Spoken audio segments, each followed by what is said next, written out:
California regulator suggests charging rural areas more for electricity to pay for fire prevention.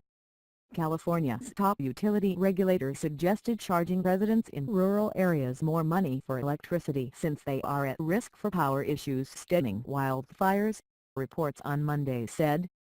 Michael Picker, president of the California Public Utilities Commission, made the suggestion during a January 31 meeting on fire safety. He questioned the fairness of all utility customers paying the costs of averting wildfires in rural areas.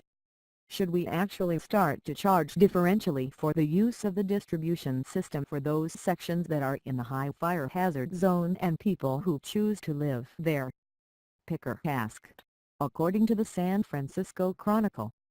Picker later told the newspaper that California is facing the threat of wildfires even at times that used to be considered safe. As we spend more to harden the grid and protect people in those high-risk areas, how do we pay for it? He asked.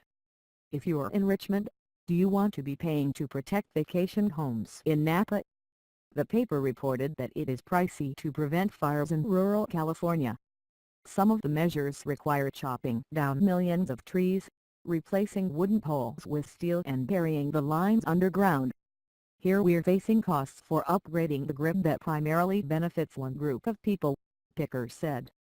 I'm just trying to come up with ways to figure out how we do this fairly, but still manage to serve people who live in these high-risk areas. Because, no doubt, they need electricity. Increasing electricity rates for residents living in high-risk areas has never been tried before anywhere in the U.S., the report said. It's a policy decision that's pretty firmly entrenched that the price should be the same wherever you live, Mike Florio, who served on the California Public Utilities Commission from 2011 through 2016, told the Chronicle. Residents in rural areas also do end up paying more extra to utility companies for starting the service, especially if the rural home is further away from existing power lines. But the price of the electricity remains the same for all the people, even as utility companies admit it is more expensive to provide services to someone living in the hinterlands. Any serious consideration to charge rural residents more than their urban counterparts for electricity is sure to cause a political backlash.